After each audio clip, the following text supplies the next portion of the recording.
Hey there, everybody. Welcome to another episode of Giiwednong Health Link's tutorials. Today we're going to talk about the group program functioning and how you guys can utilize it to your best ability. So let's hop right into it. Let's hop right in. Now, if you take a look at your main toolbar, you'll notice there's not really an option for group programs located on here. That's because this is a new function that Telus has created for First Nations health centers to be able to record their group program activities. So to find the group programs window, go to Window on your main toolbar, and right at the bottom, it says Group Programs. Now, the window that's going to come up is the Manage Group Programs window. And what will be available in here are the current active programs that are going on in your clinic right now. So it's not exclusive to your own personal activities or your own programs. This is for the entire clinic. Now there's two options in the top right corner. Just take a look. One says include deleted programs. And if I click that, it's going to pull up the deleted programs and then also include inactive programs. These are just programs that are tucked away, and once they've been completed and they're no longer needed to be in this the active part of this folder, they will be tucked away and hidden away so they're not taking up space. So if you are looking for a program that you know had been created, but you're just not seeing it, try clicking those buttons. Now on the left side here, we have the filter by button. And this is just essentially a search that you have the option to filter any of these programs down by. It could be by primary contact name, the group program name, number of sessions, and even the dates, etc. So when this starts to get clunky, and there's a lot of active programs going on in your clinic, this can be a very helpful tool to help kind of filter out any programs you don't want to see. Now from this menu, you have the option to either open up a program, create a brand new program, or duplicate a program so that you don't have to necessarily fill in as much when you're creating a new program. You can just copy and then change a few things around. So for this demonstration, we're going to show you how to make a new group program. Now keep in mind, you'll see a lot of options in the top left corner that says reports. There's always going to be a report button on these menus from here on out. Now what this is going to allow you to do is organize the group program data, and it'll allow you to save it as a text file so that then you can organize it in an Excel spreadsheet. So to create a brand new group program, there's a green button in the bottom right corner with a plus sign. This is going to be our add new group program button. So I'll click that. And now what appears is our edit group program window. The edit group program window is essentially where you would put in any of the information that's pertinent to your group program that is being organized, has been organized, or you want to create in the system. So for program name, for demonstration's sake, we're going to put ZZZ to indicate that we know it's a fake program. We're going to name it Group Program Training. Now the group program description, training for group programs. Now, on the right side here, it says status, active or inactive. This is where we would indicate whether the program is ongoing or if it's inactive and we've completed it already and we don't want it to be shown in that main window that we had seen earlier, right here, manage group programs. So I'm going to keep it active for our new program. Now under lifespan, we have the option to keep it open-ended or time-limited. So this is if you do know the end date of when your program is supposed to be wrapped up, or if you don't. So most of the time, it's going to be an open-ended unless we do actually know the date. In which case, we would put it right here in the created date, and then the target date is when we would indicate the time-limited wrap-up time. Now, the next 5 fields have types that are editable in the system, which means we can change these options based on what your requirements or your needs are in your clinic. So keep in mind that these next 5 are editable. But what the default is right now is under type, we have PSS registered, PSS non-registered, or other. Now this is saying, do they have charts in the system already, or do they not, or is there a combination of such? And then you can indicate with extra details on these bars on the right-hand side here. Under membership, is it for anyone, band members only, on reserve, etc.? session in nature. Do you need to pre-register to be able to participate in this group program? Are drop-ins allowed, or is there another combination? Source and reason.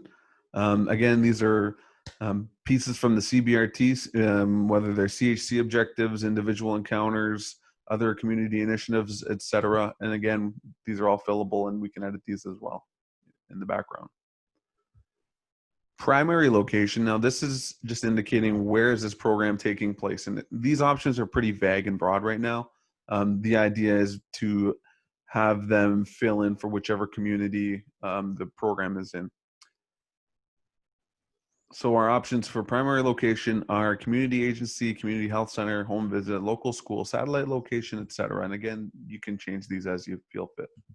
Now under objectives, notice I try to click on this white box and it's not letting me type anything. That's because there's already a clear-cut number of categories that we have as an option to put in this objectives box.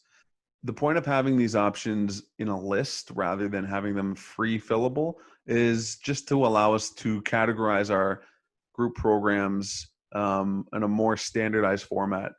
It leaves a little bit less human error open with regards to capturing the objectives and activities with these group programs. So where we can eliminate human error, that's where we really try to do so.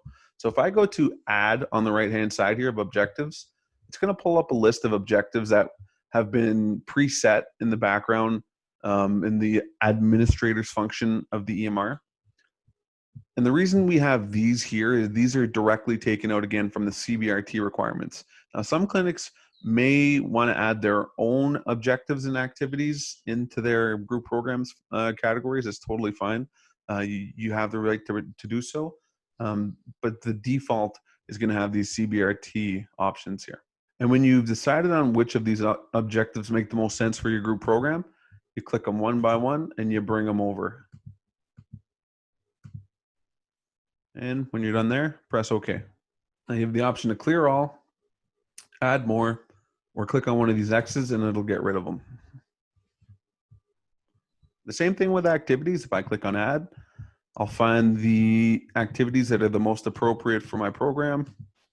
And if I don't like that one, I can always bring it back. And when I've got the right ones, I press OK. They'll show up in here. And now I need to think of what my plan is for this group program. Once you've indicated your plan, you can move on to outcomes. And once everything is filled out in this part of the Edit Group Programs window, we can go ahead and save that. So once I've saved this program, it's going to show up in my Manage Group Programs field here now. So if I want to go back into it, I just double click on Group Program Training. Now notice at the top here, we have Intended Population as a tab. Now the idea of the Intended Population tab is to indicate who is this program for. Is there a specific criteria we're looking for with regards to who fits the prerequisites for participating in this program? And we can organize our intended population by age, culture, gender, language, physical conditions, religion, role identity status, or economic conditions. And when we've found the correct criteria that we indicate as our intended population for the group program, we just highlight it and bring it over to the right-hand side, and it'll show up in our category here. And when we've got a clear-cut enough criteria, we're able to save that. Now, this does not disallow community members or patients in the EMR that do not fit these criteria from accessing or participating in this group. It's just a little bit of a guideline for other people looking in to see who or why the program was intended for. So with every group program, we need to identify a few parameters. We need to identify who the staff involved are, who the participants are going to be, and when the sessions are going to take place. So these are laid out in the order of operations in which you should do first. So view staff, and this is where we're able to indicate who amongst the staff in the clinic are responsible for this group program. So notice there's nobody in here right now, but once we start adding names, there's going to be a list of who the staff are that are associated with this group program. So if I go to the green plus sign in the bottom right corner, An edit and add staff option will show up. And notice at the top, I have staff type, internal or external. Internal is indicating a staff member that has a user account in the EMR. External is external allows you to free fill any information about a third party user or a third party staff member that may be involved in this group program, but does not necessarily have an account in PS Suites. So for this program, I'm going to put myself, role, partner, leader, facilitator, and primary contact. Now I can either save or save and add. Save and add will save my name and pull up another prompt to add another staff member. Okay, so once I've got my staff, the primary contact will be indicated with the bold letters, and then anybody else will be in less bolded font. So now that we have our staff indicated, we need to indicate who our participants are. So the idea of this view participants button, you would add names here if you had an RSVP list or you had a list of names that you anticipate are going to be involved in this group program, either if it's a single event or if it's a continuous series. And again, we have an option to look at who's involved, and this will add up when we include more participants, and you're able to search them as well. So to add a new participant to our group program, we click on the green plus sign in the bottom right corner. And again, under participant type, we have the option for registered and non-registered. Registered is anybody with a active EMR chart or a medical record chart in the PS Suites. And then non-registered is if they do not have an active chart open in the EMR, in which case we would just fill in their information based on the best that we know about the participant. So if I go to registered, and in this find bar, I type in somebody's last name and press tab, it should pull up a list for me. So I'm going to use the last name PSS as one of our fake characters and press tab on my keyboard. And a list of PSS characters will pop up, and I'm able to choose which one will participate in our program. Now, prior state is asking if they meet the objectives that we set out for this program, and outcomes can be edited to say if they've met all the program objectives or not. And any details can go here. You can edit the join date if that's important. And again, you have the option to save or save and add. So I'll do this again, and we'll create a calendar. We'll create an entire list of people that are going to be involved in our program. And we'll do a non-registered one as well. So now we have an RSVP list, or rather a participant list of who we anticipate are going to be involved in this program. So we can go ahead and exit this because it'll be saved. And now we need to indicate when the sessions of our program are going to be. Clicking on View Sessions, it defaults to a blank window for group program training sessions. Now there's 4 buttons down here, and we'll get to these 2 in a second. But to create a brand new session, we click on the green plus sign. And this is where we fill out the information regarding our first session for the group program. So because today is May 21st, we'll just leave it defaulted to May 21st at, we'll say 1 p.m. till 2 p.m. Location will be community agency. And then location details, this isn't for anybody that might be involved with the program, just to indicate, maybe the back door is the only door in the agency or the building that is available to get into the building. So this is like any information with regards to finding that location.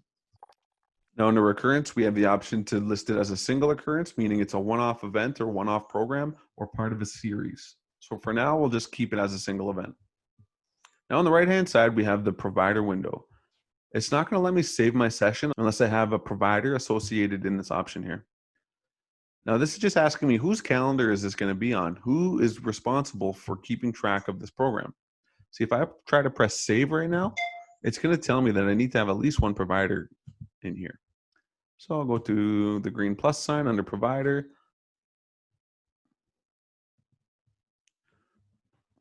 And we'll put it in that calendar.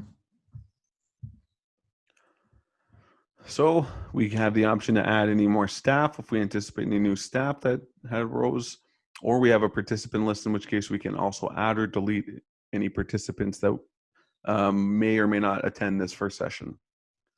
So once all our information is good, we'll press save, and it'll give us a little bit of a warning if any of the patients have some concerns or comments that have been listed from other providers upon intake. And as well, it'll indicate whether they have health card numbers on file or not.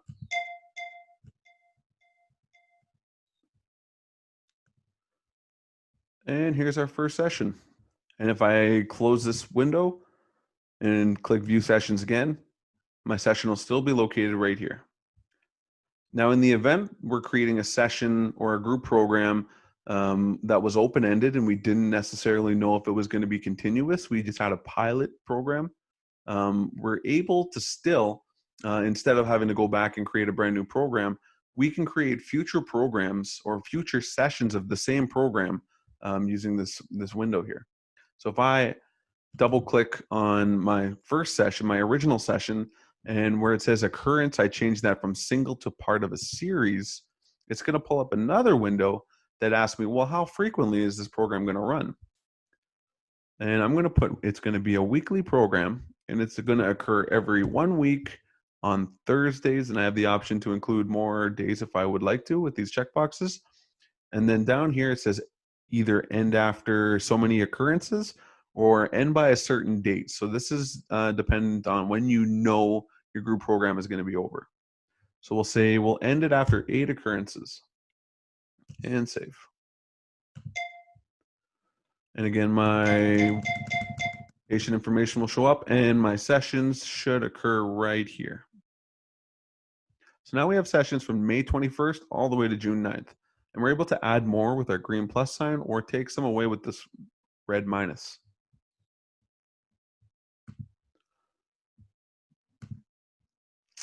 Now, in the event for reporting, and our sessions have come and gone and we've recorded our statistics, now we need to input that data into the EMR using our group programs function.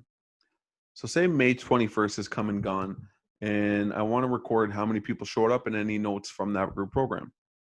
Well, instead of double clicking on it, which is going to pull up this edit group session window, I'm going to go back here and just highlight this button and click this record group appointment progress down near the bottom here. So if I click this button while this is highlighted on my session, it's going to pull up a window specifically for my May 21st session. This is one of 8. So this is where I'm doing my recording and my reflection on that group program. So under issues addressed, this is where I can indicate any kind of ICD codes or diagnoses that was pertaining to this individual session if I need to. Session activities, I can include more specific activities that weren't captured in that original overview, in which case these are the same options, but I can be a little bit more specific if things were a little bit different from the overview. Now under session notes, this is where I would keep a very broad and vague description of what had happened. I wouldn't necessarily go into any personal information, and I'll show you why in a minute, but keep in mind this is going to be more of a public this is more of a public posting or more of a public domain rather than an individual's private chart.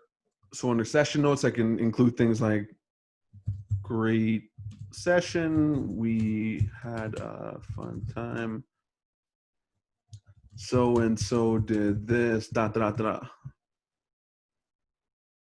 and so would be, you know, the facilitator that came in and facilitated the group program or whatever it may be.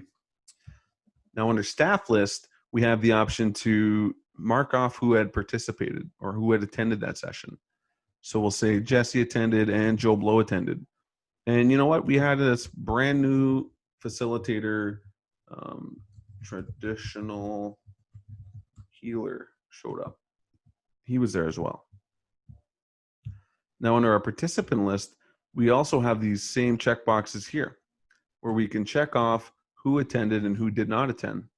So in this case, we'll say everybody except Bingo Queen showed up for our group program. And under our attended participants, notice that number changes every time I select or deselect those who attended. Now you also have the option to add more names individually with that green plus sign down in the corner here. This is where you're able to add more people that showed up to that program. Now in the event where there may be an overwhelming number of people that showed up to your event and you don't necessarily need or have the capacity to write everybody's information down because you couldn't record it for whatever reason, this attended participants field here, this is free fillable. So you can say that, you know, your main core showed up, but another 25 people showed up as well. And then I can free type 30, save that, and under the number of attendees, and it should indicate that 30 people showed up here.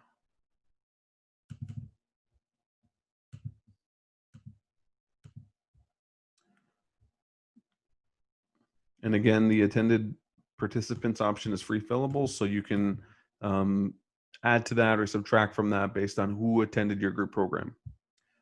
Now, the final piece on this is the options down here. You have save only, which is going to be the default if you press enter, or save and update participant charts. Now, save only just saves this for your own records. It's going to be, all of this information is going to be located in the group programs windows here. The only difference is it's not going to leave anything in the patient's chart to indicate that they attended. Somebody would have to go into the group programs window and see in the sessions who physically attended. Now, if you click save and update participant charts, that's going to leave a little bit of a note or a custom form in that patient's chart that tracks the progress and any information that's been given here. It's also going to leave a note that other providers may be able to see. If you want to communicate to another provider that Grandma PSS attended this group program, then this might be the better option to save and update participant charts. If we wanted to do a EMR search to see how many programs Grandma PSS had attended, well, then we would need to indicate that there's a custom form that we can search in the chart to be able to pull those stats. So it's some food for thought for sure to decide whether you want to just save only or save and update participant chart. I would say if you're looking to get more information on the programs and be able to search things a lot easier and get the report information, I would always recommend, you know, save and update participant charts. But that's not to say it's always the case based on the information or the program nature. So I'm going to save and update participant charts. And I'll show you what I mean when I say that there's going to be a custom form generated in their chart. So if I open up PSS Grandma's chart and I scroll to the most recent entry, it's going to have this group session with the group program name that I've just participated in, and any of the information with regards to the program details as well as the session details located inside. And when we run our searches for these group program details and information, it makes it a whole lot easier doing it this way. So going back to our group program, we'll go back into the one that we had just created, view sessions, and we can go through and fill out this information once the group program dates have come and gone. And keep in mind, if you want, you can duplicate a session as well.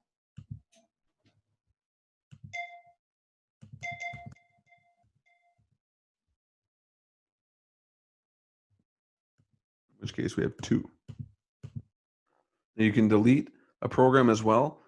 And when you go to delete a session on your group programs window, it'll ask you if you want to delete this occurrence or if you want to delete this one and all future occurrences. And keep in mind, in the top left corner, again, we have our reports option, generate report based on the view, and we can also, you know, report utilities and save it as a tab delimited, so we can make a spreadsheet out of this information as well, just to total our attendees in the sessions. And again, if we save this, we exit, and anytime we go and access the group programs, that group program should be available in our manage group programs window.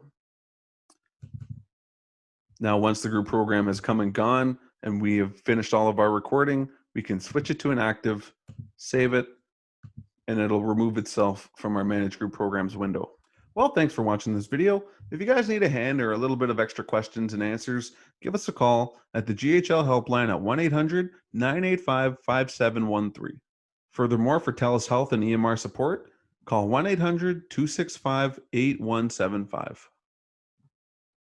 Thanks again, and we'll see you next time.